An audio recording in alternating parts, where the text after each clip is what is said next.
ఏ మూలకున్న బిడ్డైనా బాగుండాలనేటటువంటి ఉద్దేశంతో చేసినటువంటి పరిపాలన కేసీఆర్ గారిది. మరి ఇవాళ పరిపాలన చూస్తుంటే ఎక్కడన్నా జావని ఏ మూలకు ఎవడన్నా ఏడవని నాకు సంబంధం లేదు.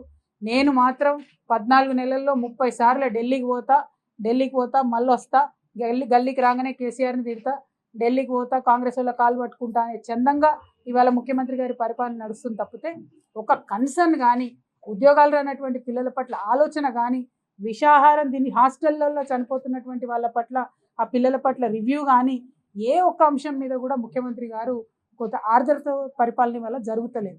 మరి ఇది నిజంగా ఒక దౌర్భాగ్యమైనటువంటి పరిస్థితి అని చెప్పి నేను మనస్ఫూర్తిగా భావిస్తా ఉన్నా. మహిళలండి ప్రత్యేకంగా కనీసం ఒక్క కార్యక్రమం చేసిందండి ఈ గవర్నమెంట్? 14 నెలలైంది వచ్చి. ఒక్క కార్యక్రమం, ఒక్క రివ్యూ చెప్పండి మహిళలకు సంబంధించి.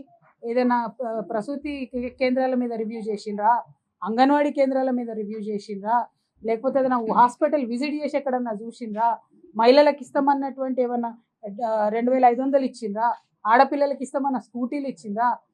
ఒక్క స్టెప్, ఒక పాజిటివ్ స్టెప్ మహిళల మీద ఈ ప్రభుత్వం వేసినట్టయితే నేను ఛాలెంజ్ చేస్తూ ఉన్నా. ఇవాళ ఈ ప్రభుత్వంలో ఏ పెద్దలు వస్తారో రావాల చర్చకి. మా ప్రభుత్వంలో కేసీఆర్ గారి హయాంలో మహిళలకు ప్రాధాన్యత ఇచ్చినాం, మహిళలకు పెద్దపీట వేసినాం.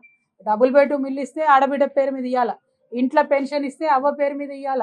కేసీఆర్ కిట్టు, అది కేసీఆర్ కిట్ అంటే పుట్టినప్పుడే కాదు, ప్రతి నెల 1000 రూపాయలు ఆడపిల్లలకి ఇచ్చుకుంటా. అద్భుతంగా కళ్యాణ లక్ష్మి పథకం అయితే ఏంది, ఏదైనా సరే ముందు ఆడబిడ్డను పెట్టుకున్నాం. భద్రత అండి, ఆడబిడ్డలు ఎంత బాగా చూసుకున్నాం. అసలు ఎక్కడన్నా క్రైమ్ జరిగిందా? క్రైమ్ జరగాలంటే వెన్నులో వణుకు పుట్టేలాగా పరిపాలన కేసీఆర్ గారు చేసింది. ఇవాళ ఏం జరుగుతుందండి?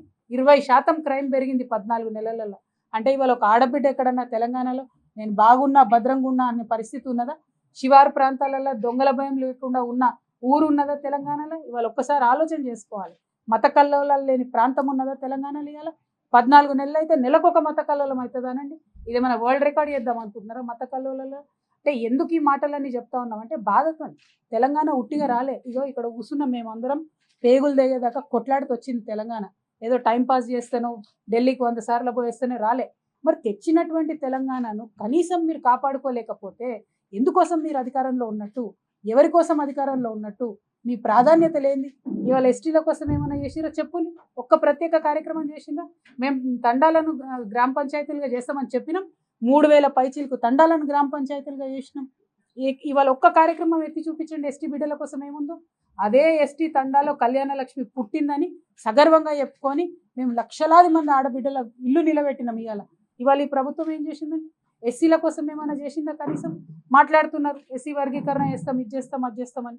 ఎప్పుడు 11 ఏళ్ల కిందట కేసీఆర్ గారు తొలి అసెంబ్లీ తీర్మానం ఎస్సీ వర్గీకరణ కోసం చేసి పంపారు. అప్పుడెప్పుడు మాట్లాడలే. ఇప్పుడేమో జనాభా లెక్కలు తక్కువ పెడతారు, ఎస్సీల జనాభా తక్కువ చూపిస్తారు, బీసీల జనాభా తక్కువ చూపిస్తారు. గందరగోళం, కాకి లెక్కలు. ఎవరి కోసం పనిచేస్తున్నారు? రైతుల కోసం ఏమైనా పనిచేస్తున్నారా? రైతు రుణమాఫీ చేసినామంటిది ఎందుకోసం చేసిండ్రు? బీఆర్ఎస్ వాళ్ళు గల్లా పట్టుకొని అడిగితే వేసిర్రు రైతు రుణమాఫీ. అందులో కూడా అందరికీ వచ్చిందా? ఇవాళ ఇక్కడ కూర్చున్న సగం మంది పత్రికా మిత్రులకు కూడా వచ్చినది నాకు తెలిసి. ఎవరికి కూడా రాలే రైతు రుణమాఫీ, ఎవరికి కూడా సంపూర్ణంగా రుణమాఫీ కాలే. రైతు భరోసా ఎంతమందికి వచ్చింది? రైతు భరోసా వేళ్ల మీద లెక్క పెట్టేంతమందికి ఒక్కొక్క మండలంలో, ఒక్కొక్క ఊర్లో సగం మంది రైతులకు కూడా రానటువంటి పరిస్థితి. ఇది ఎందుకోసం జరుగుతుంది పాలన? ఇవాళ సూర్యాపేట జిల్లా ఉందండి, ఎంత గర్వంగా చెప్పుకోవాలి మనం. కొత్త జిల్లా సూర్యాపేటలో కాళేశ్వరం గడితే గోదావరి నీళ్లు సూర్యాపేటలో ప్రతి గ్రామంలో గలగల పారించినటువంటి ఘనత కేసీఆర్ గారిది. ఇది కృష్ణా పరివాహక ప్రాంతం అయినప్పటికీ గోదావరి నుంచి నీళ్లు తీసుకొచ్చి ఎస్ఆర్ఎస్పి స్టేజ్ 2 కింద ప్రతి నియోజకవర్గానికి మొత్తం యావన్ తుంగతుర్తి. ఇవాళ ఇక్కడ మా తమ్ముడు కిషోర్ కూర్చొని ఉన్నాడు, తుంగతుర్తి అంతా కూడా నీళ్లు పారించినటువంటి ఘనత కేసీఆర్ గారు.